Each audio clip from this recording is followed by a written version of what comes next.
Hello, and welcome to this week's edition of Terra Verde, a weekly environment program co-hosted by Earth Island Journal and KPFA, and broadcast on KPFA and KPFB in Berkeley and KFCF in Fresno. Thank you for joining us. I'm Zoe Loftus-Farron, and I'm the host and producer of today's show. More than a decade ago, Oakland residents first got wind of a plan to export coal through their city. The coal would move through a proposed bulk commodity export terminal, part of an effort to redevelop an old Army base. Initially, developers reassured residents that the facility wouldn't export coal, but it soon became clear that wasn't the case. Out-of-state actors were eyeing the terminal to ship coal to markets overseas. Community members and environmental groups have been fighting back against the plans ever since. Then, just this past June, the project got a major boost. President Trump announced that he would provide $75 million to support construction of the project, part of a larger influx of cash for the United States coal industry. The announcement injected new life into the terminal and also into the opposition. Today we have two guests with us to talk about the proposed coal project and the decade-long movement to stop it. Margaret Rossoff is a member of the No Coal in Oakland Coordinating Committee.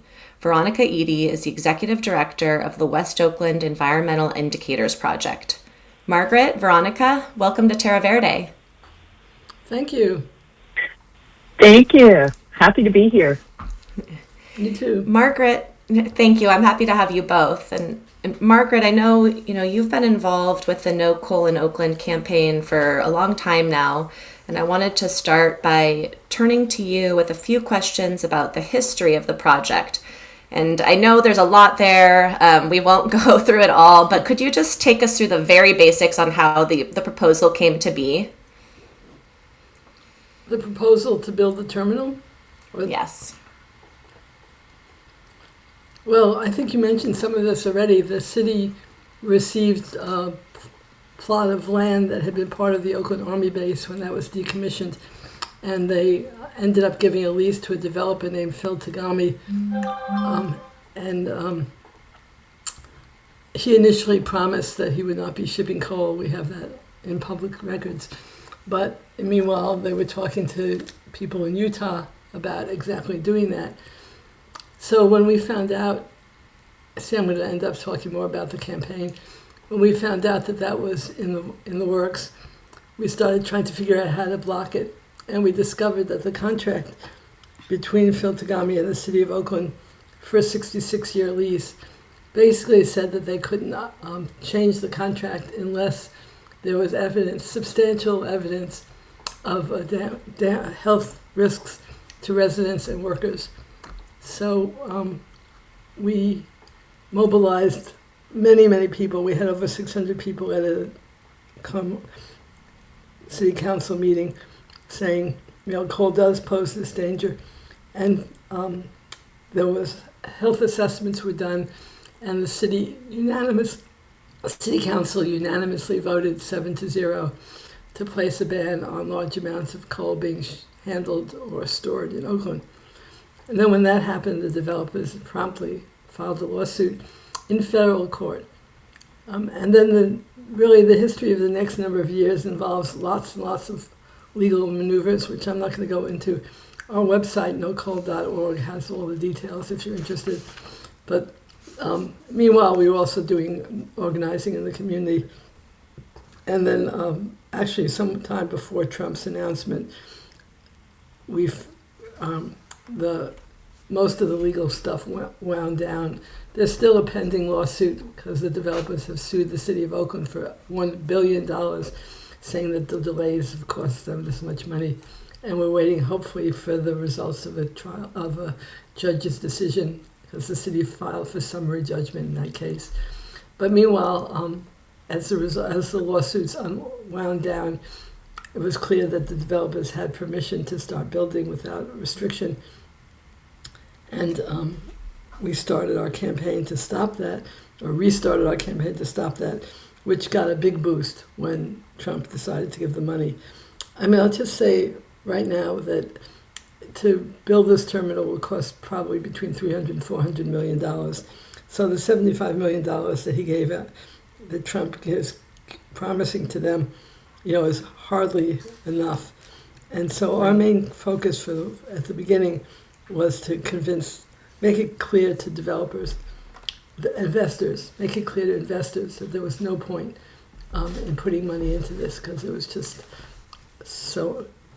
it was expensive and had a lot of community opposition. I could say more, but we'll stop for that. That's great. I know there's really a lot there, and I do want to move us into a little more of the recent history, but check in with Veronica as well about, prior to this announcement about the funding from Trump, did the West Oakland Environmental Indicators Project have its eye on the terminal as well? Yeah, Zoe, we've been a member of the No Coal Coalition and involved in this since the beginning. And, originally through our co-founders, Miss Margaret Gordon and Brian Beveridge. So we've kept in close contact with Margaret and others in the No Coal Coalition, and we were, ready to go. We do a lot of work around the Port of Oakland, and so this naturally fell within our, view of activities that are going on around the port. Great. Let me just throw in here for a minute, because the terminal would be located in West Oakland. West Oakland is an environmentally challenged community already, with terrible health outcomes compared to the rest of the city. So that's a big factor. Yes, thank you. And I do want to get to that. And I just wanted to ask first, Veronica, what was it like to hear about this injection of cash from the Trump administration? What was it like to hear that news last month? It was a gut punch, but it was also something that was super motivating for us and for the community. And in the gut punch perspective or category, going back to what Margaret was just saying about, the health outcomes in West Oakland, West Oakland Environmental Indicators Project has been doing a lot of really groundbreaking work in California generally around air quality monitoring, understanding what the exposure level is, and through some legislation passed in 2017, AB 617, we've been big leaders on developing community action plans to reduce emissions in West Oakland.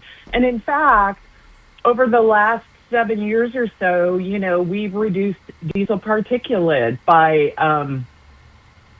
31% or something like that. We've reduced exposure by over 50%. And so we've made so much progress in the last several years that this was a gut punch to hear that we might be set back in what the community has been so dedicated in working on. It was motivating for us because we've sort of been keeping our heads down and, doing work centered on, California's legal framework around air quality and climate. Thinking that, during these years of the conservative Trump administration, we might not make that much progress. We might just, if we're lucky, be able to keep the protections that we have over the next 4 years. So we were keeping our heads down and, making progress locally. But this is our moment, We kind of felt like Trump was going to come after us. And so, and this might not be the end of it, but as far as we're concerned, this is our moment, to really protect our community, to create a model and inspiration for people in other parts of the country, which might also be facing, similar setbacks. Mm-hmm. Thank you. And you did touch on, the health burden, but is there anything you'd like to add about what the terminal would mean for residents' health as well as for, climate change at this kind of pivotal moment in the climate crisis? Yeah, from a climate perspective, it seems, kind of crazy that in 2026, when globally, whether the U.S. is engaged in the Paris Climate Agreement or not, globally, we're trying so desperately to make progress. And it seems just so, like an anachronism or something for coal to be exported in 2026 from Oakland. So that's one thing. But, Margaret did mention, our health challenges here. And we have, some of the highest asthma rates in the city. Kids, seniors are walking around with their inhalers. And if this were to proceed under the developer's vision, and also, what we're hearing from the developers and the supporters, that they don't need to do any more environmental review. All of that was done and taken care of. That's insane, because this is going to add quite a burden, and it's going to be a real problem for people who already have respiratory challenges. Right. Margaret, you mentioned that no coal in Oakland was already ramping back up even before this announcement. Can you talk about, what the community reaction has been, and how people are getting involved? Sure. Our initial strategy, and excuse me, I'm going to cough. Veronica's going to say more about the legislative and regulatory strategy, but our initial strategy was to make it clear that it was not a good investment. And that means one of the things that we did to do that was to demonstrate the extent of community opposition, which is a disincentive to investment when investors realize that the majority of people, where they were going to do something, don't want it to happen. So the first thing that we did to demonstrate that was to print up yard signs, and we've printed up thousands of yard signs at this point, which you can see in yards all over the East Bay. And we initially focused in Oakland before the early stages of the campaign, but now we're focused on every city that's along the rail lines, because all of them would suffer if coal was coming through on the railroads. So yard signs was a big visible sign of opposition. We also got 2,000 signatures on an open letter to the Air District that I think Veronica will talk more about. And we're working on getting cities to write letters of support regarding mitigations and environmental impact reports. We're reaching out to a variety of constituencies, including labor, faith, education, health, youth. And basically, our response we've been getting has been wonderful. We've been tabling at farmers markets and events, and people just grab the signs. People quickly sign the petitions. There's just a lot of enthusiasm and support for what we're doing. Thank you. I'm Zoe Loftus-Farron, and you're tuned in to Terra Verde. Today we're talking about the proposed coal export terminal in Oakland and how activists and community members are mobilizing against it.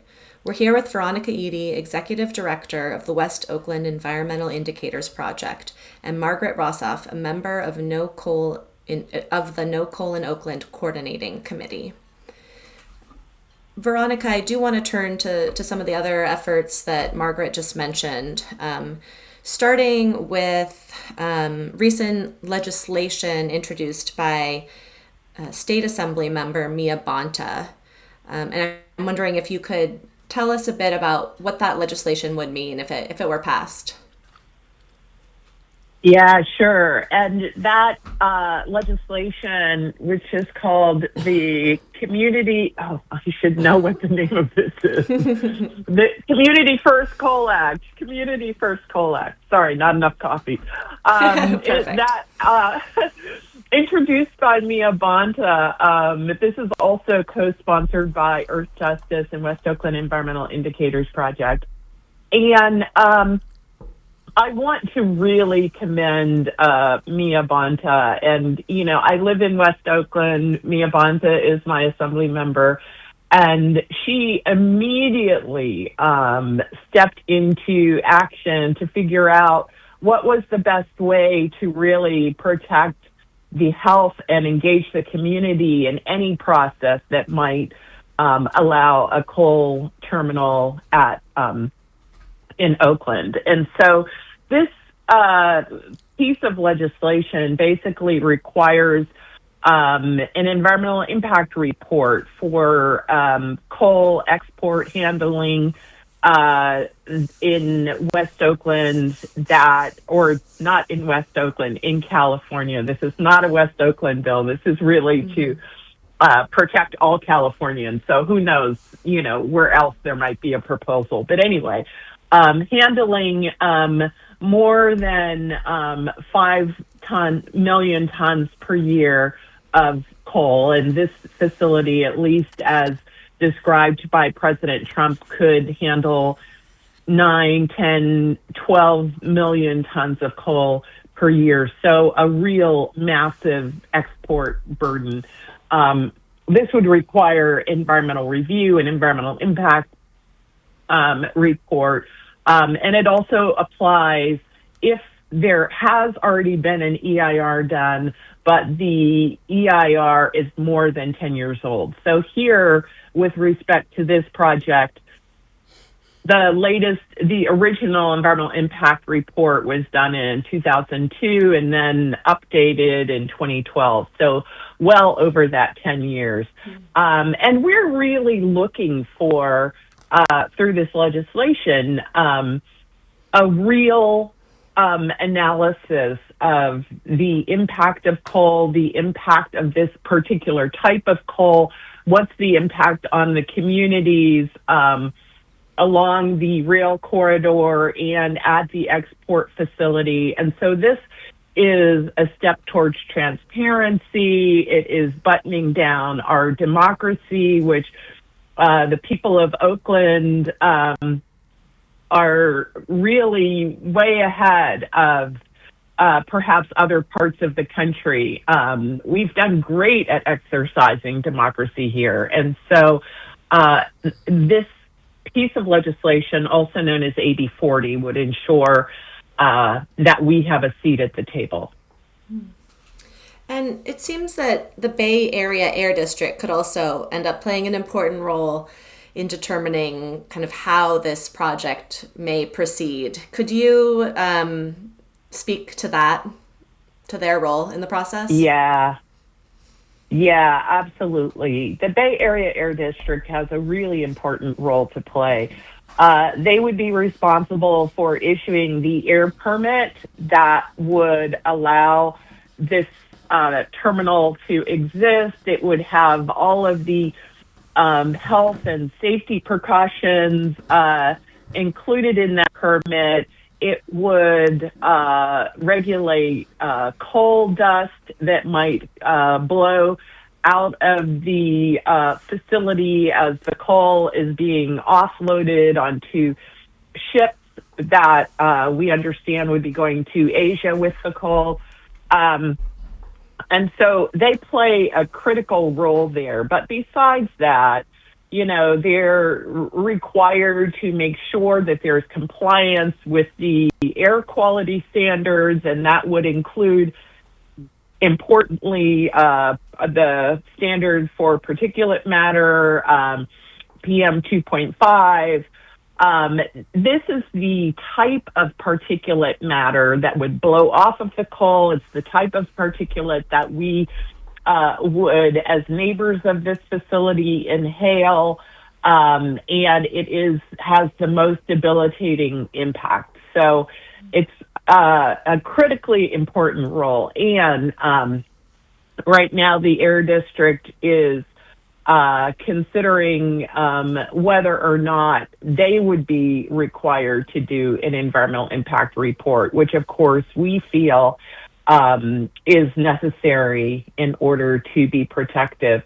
And I should say that whether or not the Air District does an environmental impact report, there are a couple of different, if AB 40 were to pass, it would require an environmental impact report. There are a couple of different avenues to that. One is through the Air District, which would be issuing this permit, which would trigger the environmental impact report.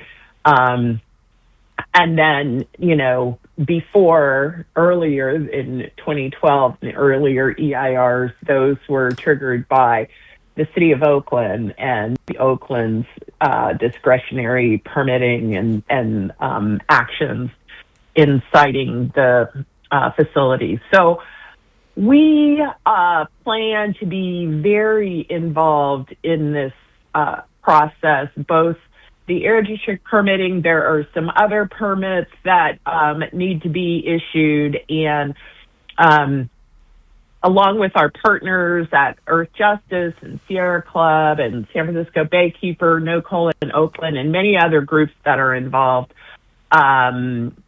we will certainly be at the table and be vocal through that environmental review process.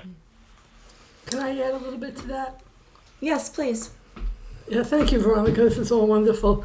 I think an important thing to note is that Earth Justice submitted a 15-page document to the Air District that basically makes the legal case for that the district is required to develop an environmental impact report. And part of what it uses, besides law, is many, many quotations from the developers who over the years have made all kinds of wild promises about covering coal cars and covering the facility and all kinds of things that, if they're held to them, would make it relatively safe, certainly safer than otherwise. So Earth Justice has laid this very important document in front of the Air District. I also want to comment that the environmental impact reports, so-called, of 2002 and 2012 were not really that. The 2002 one didn't even consider an export facility, and the 2012 one, although it was about an export facility, did not mention coal. Coal isn't even in it. So, the need for an actual study of the impact of coal is quite obvious. And Margaret, as both of you have mentioned, this isn't just an Oakland issue. These trains would be running through various communities in California. And really, it's not even just a California issue. It would involve transporting coal from other states. And Margaret, I'm wondering what your thoughts are on that. Does that complicate things at all, this interstate issue? Well, the people in the other states the developers in the other states think it complicates issues. The governor of Wyoming has talked about the Commerce Clause. That's a whole legal, hornet's nest.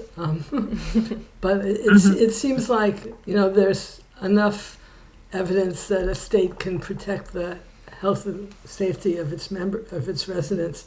That would be an argument against involving the Commerce Clause. But I don't think that's something that I'm qualified to speak on. We'll just keep our fingers crossed. Sounds good. What's next, and particularly, how can listeners get involved if they're so inclined? And maybe you can both speak to that. Margaret, if you want to start. Yeah, I'll start. First of all, I have to emphasize our website, nocoal.org, which has all kinds of historical and scientific and health information, as well as ongoing news about what you can do. You can sign up on the website to get periodic emails from us about what's going on.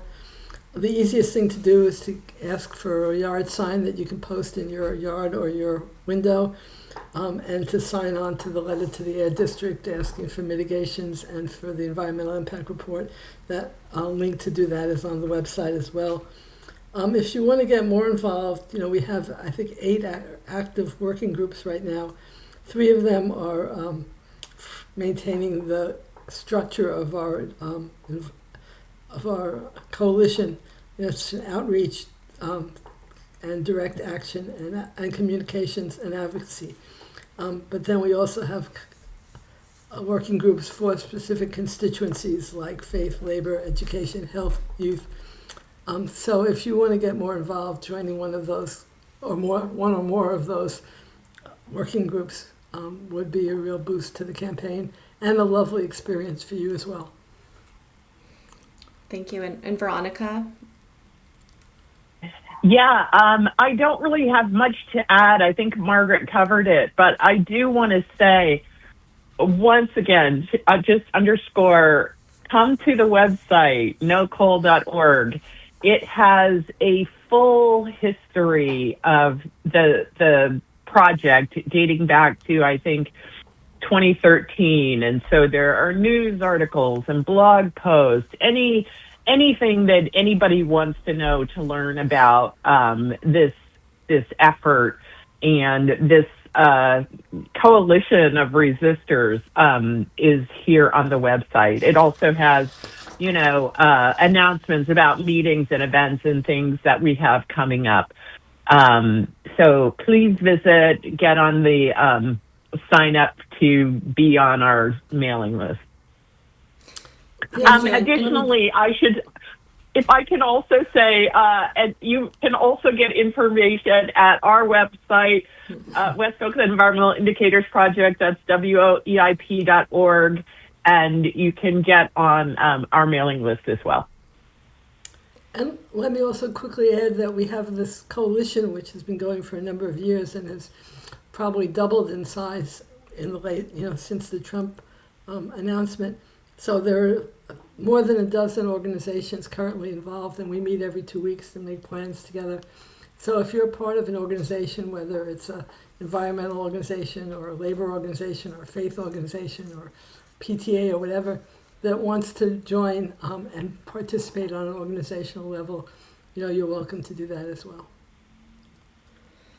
Thank you both so much. I think that is unfortunately all the time that we have for today's show. Again, thank you, Veronica and Margaret, for joining. And you can learn more about their work at the No Coal in Oakland website and as also at the WOEIP.org.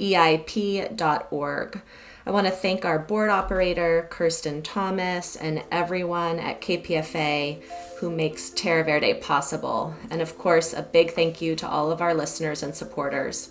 Our music is by David Michelle Ruddy.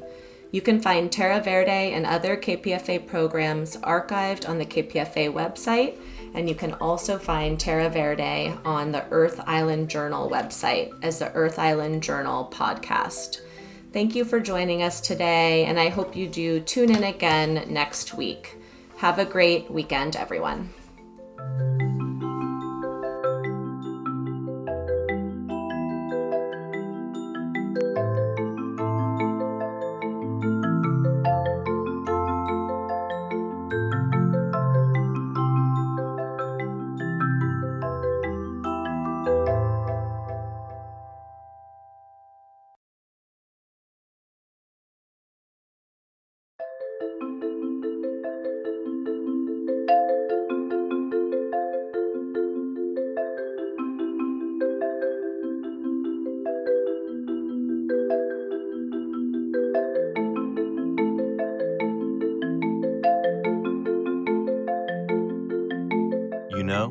The modern economy is fascinating.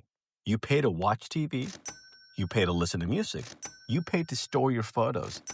I'm not going to name names, but Rod has an app that reminds him to drink water. Wait. And we're not judging, we're just saying, if you're going to forget you're paying for something every month, make it KPFA.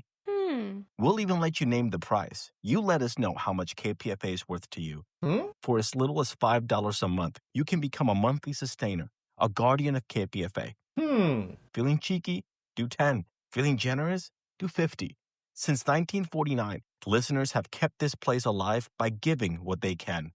You pick the number. We'll keep the radio on. KPFA.org. This is 94.1 KPFA and 89.3 KPFB in Berkeley, 88.1 KFCF in Fresno, and online everywhere at kpfa.org.